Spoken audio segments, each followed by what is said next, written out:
ଦେଖନ୍ତୁ ଆଜ୍ଞା, ମୁଁ 3 ବର୍ଷ ତଳେ ଏମାନଙ୍କୁ ୱାର୍ଣ୍ଣିଂ ଗୋଟେ ଦେଇଥିଲି ଯେ ଏମାନେ ଖ୍ରୀଷ୍ଟିଆନ ଧର୍ମ ପ୍ରଚାର ପାଇଁ ବୋଲି ଆମ ଗାଁକୁ ବି ଆସିଥିଲେ।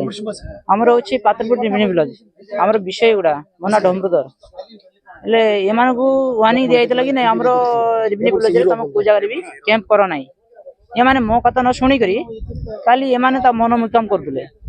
ଇଚ୍ଛା ଅନୁସାରେ ଆସିକରି ଆମର ସରକାରୀ ଘର ପିଲିପି ଘରଟା ସେ ଭିତରେ ବଜଗୁଡ଼ାରେ କଣ କଣ ପଇସା ପତ୍ର ଦେଇ ଲାଞ୍ଚ ମାଗିକରି ଦେଇକରି ସେମାନେ ସେ ଘର କିଣି ଦେଇ ସେ ଭିତରେ ପିଲାମାନଙ୍କୁ ଆଣିକରି ପ୍ରଥମରେ ବସାଇଲା ବେଳକୁ ପ୍ରାର୍ଥନା କରିବେ, ତାପରେ ଗୋଟେ ଘଣ୍ଟା କ୍ଲାସ କରିବେ, କ୍ଲାସ ସରିଲା ପରେ ପୁଣି ଘରକୁ ପଠେଇଦେବେ।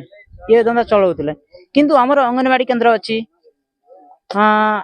ପାତ୍ରପୁର ସ୍କୁଲ ବି ଅଛି।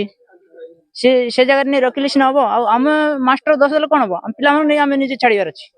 ଦେଖନ୍ତୁ ଆଜ୍ଞା, ମୁଁ 3 ବର୍ଷ ତଳେ ଏମାନଙ୍କୁ ୱାର୍ଣ୍ଣିଂ ଗୋଟେ ଦେଇଥିଲି ଯେ ଏମାନେ ଖ୍ରୀଷ୍ଟିଆନ ଧର୍ମ ପ୍ରଚାର ପାଇଁ ବୋଲି ଆମ ଗାଁକୁ ବି ଆସିଥିଲେ।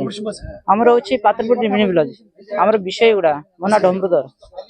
ହେଲେ ଏମାନଙ୍କୁ ୱାର୍ଣ୍ଣିଂ ଦିଆଯାଇଥିଲା କି ନାଇଁ, ଆମର ରେଭିନ୍ୟୁ ଭିଲେଜରେ ତମ କୋଉ ଜାଗାରେ ବି କ୍ୟାମ୍ପ କର ନାହିଁ।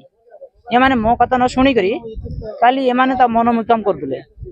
ଇଚ୍ଛା ଅନୁସାରେ ଆସିକରି ଆମର ସରକାରୀ ଘର ପିଲିପି ଘରଟା ସେ ଭିତରେ ବଜଗୁଡ଼ାରେ କଣ କଣ ପଇସା ପତ୍ର ଦେଇ ଲାଞ୍ଚ ମାଗିକରି ଦେଇକରି ସେମାନେ ସେ ଘର କିଣି ଦେଇ ସେ ଭିତରେ ପିଲାମାନଙ୍କୁ ଆଣିକରି ପ୍ରଥମରେ ବସାଇଲା ବେଳକୁ ପ୍ରାର୍ଥନା କରିବେ, ତାପରେ ଗୋଟେ ଘଣ୍ଟା କ୍ଲାସ କରିବେ, କ୍ଲାସ ସରିଲା ପରେ ପୁଣି ଘରକୁ ପଠେଇଦେବେ।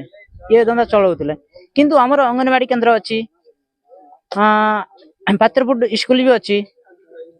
ସେ ଜାଗାରେ ନେଇ ରଖିଲେ ସିନା ହବ। ଆଉ ଆମେ ମାଷ୍ଟର ଦୋଷ ଦେଲେ କଣ ହବ? ଆମ ପିଲାମାନଙ୍କୁ ନେଇ ଆମେ ନିଜେ ଛାଡିବାର ଅଛି।